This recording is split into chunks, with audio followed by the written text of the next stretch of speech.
Before we meet Strictly King of Choreography, let's take a look behind the scenes at this weekend's pro dance rehearsals, where it does seem that some of our girls have been a little bit naughty. This week's group performance is a really special one. They've invited myself and Anya Garnis back to actually perform in the group number.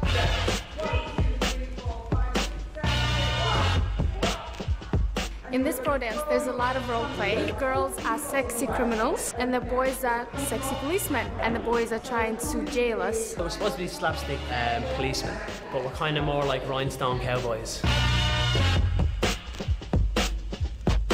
There's some very special moves this week. I'm actually dancing with Ali Ash. Yay!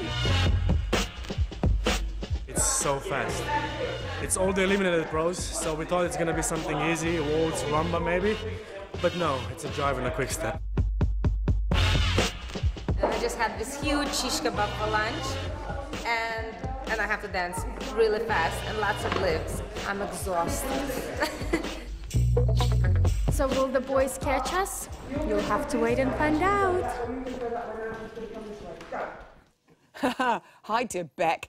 Very excited that Robin's going to be back dancing as well. And Iveta, she just makes me die, having had a big shish kebab. Here's the brains behind the ballroom, Director of Choreography, I curtsy. It's Jason Gilkison. Welcome. You are the god of choreography on this show, Jason. For those of people who are watching who don't really know, what is your role? What do you do? Well, I look after everything that's all to do with dance. So whether it be the group dancers or the guest acts, and I'm even across all the couple dancers each week as well. So the pros can bounce any ideas off me, and so we sort of, it's a two-way street, so we can actually come up with all these That must great mean you're concepts. a very, very busy man indeed. Non-stop, non-stop. Like, watching always, like all your class children. How long have you been doing it for now? This is my second season, although I've been doing work on the show for about four seasons, but this is my second permanent season. You're not going anywhere in a rush, are you? Are you Hopefully gonna stay? not. Hopefully Yay, fingers crossed. Yeah. What did you do before Strictly?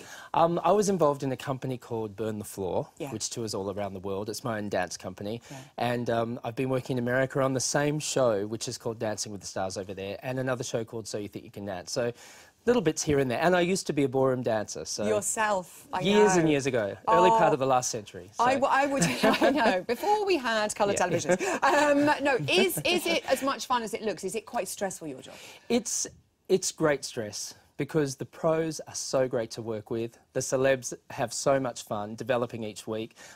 It's a dream job for me. It's what I love. Fantastic. Which have been your... Well, actually, first of all, let's talk about last weekend. I Have a Dream. The opening of the show in Blackpool was absolutely stunning. Thank you. Natasha Louise is a massive fan of the show. She wants to know, how do you come up with such themes and ideas? Well, last year we did such a big number for Blackpool, and we wondered how we were going to top it. And I said, why don't we do something more slow and more emotional? And I think everybody gets nervous when we say we're going to open the show with something slow. But when we heard little Sadie sing that song, and incredible.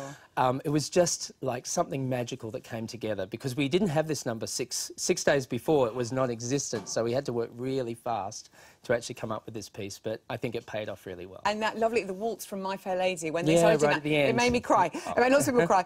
And what were the main challenges with a routine like that? Because you've got the pros, you've got the celebs, you've got lovely Sadie. Well, that's the thing. I can't remember knitting the celebs into so much of the pro routines as we have this year.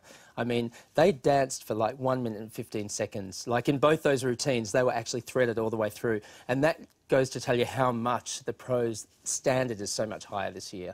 So yeah, it's been amazing. I love having really them in the numbers. tight, isn't it? Because they are all so good. Yeah.